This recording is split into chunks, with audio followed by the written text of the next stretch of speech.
A huge country with diverse climates, cultures, and cuisines is united by folklore, family, and nature. All these aspects from one unwavering necessity: community.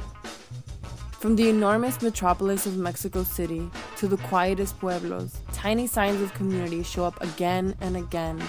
The neighborhood shrine to Guadalupe or a specific saint, the women and men in the streets making their signature dishes with their hands, street vendors providing certain essential items for sale, a man ringing his bell to pick up the garbage, and the united front of the plaza. This system runs on individuals functioning symbiotically with one another, and even in the chaos of Mexico City, this system works.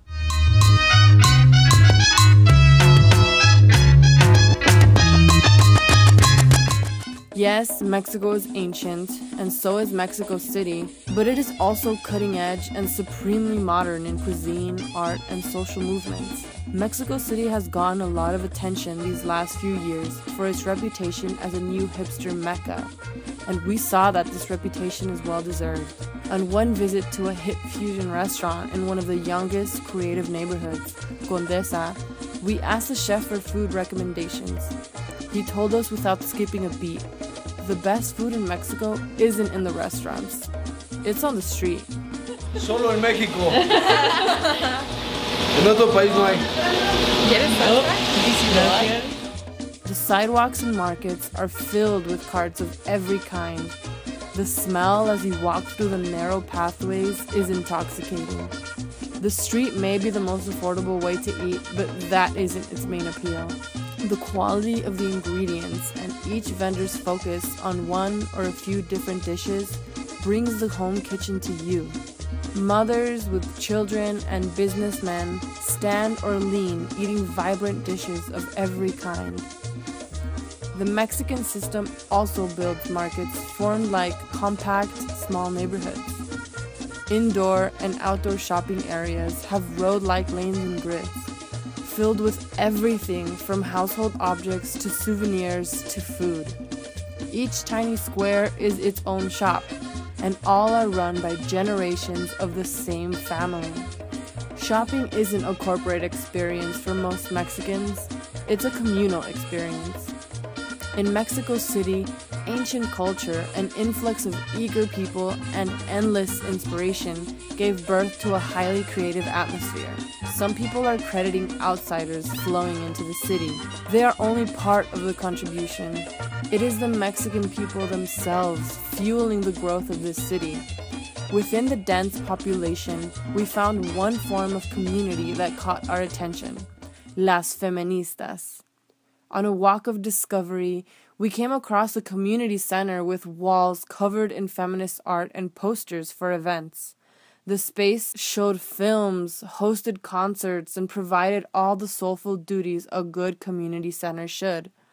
That night, we packed ourselves into a show featuring all female hip-hop collectives.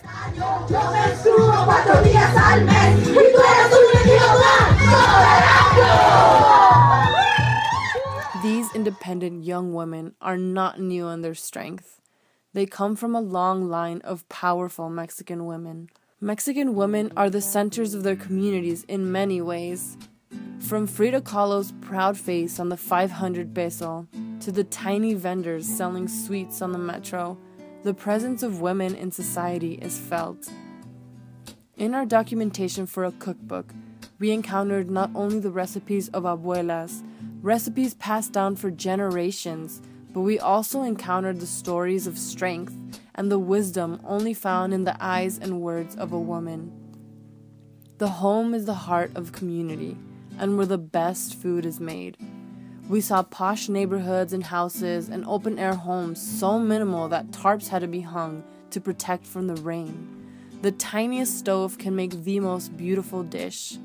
The energy one puts into their cooking was so essential to each person and each recipe that we encountered a series of superstitions relating the mood of someone when they cook, or their interactions with the taste of the food.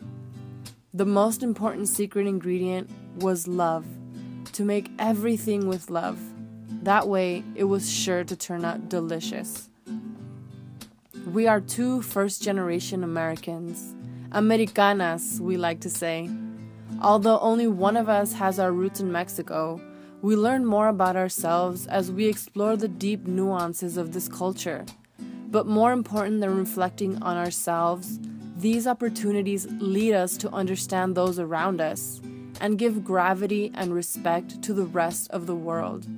From intimate interactions of understanding each other as friends to the grander scale of humanity, it is so important to look outside yourself. Once you see Mexico City, you understand Los Angeles. When we recently discovered that street vending was illegal in LA, we were shocked. Street vending is essential to the soul of Los Angeles, just like it's essential to the soul of Mexico City. Mexico City is the ancestor of Los Angeles. It came before LA and paved the way for our unique American culture. The more we separate ourselves from our neighbor to the south, the more we move away from who we really are. Mexico City is bigger than LA, older than LA. It sprawls with intimidating greatness, manages to be both ancient and modern, traditional and hip, and has a more sophisticated metro system than Los Angeles has ever had. The people in their city have created their own system of supply and demand. It is not the one of cartels that we always hear about. It is a system of community. It reaches from the poorest barrios to the richest homes. It touches the mothers selling what they can on the roads to the abuelas hunched over their tiny stoves. It pumps within the blood of the young feminista and the daring new artist. We were simply spectators doing our best to do justice to a place and time that came long before us, a place that thrives in a way far superior than what we Americanas have understood. As always, to understand and experience a culture, you must look within the people. There you will find the story, the spirit, the community, and if you're lucky enough, you will leave something behind for them to remember, because you know that you will leave with an experience and an understanding that will fill you for life.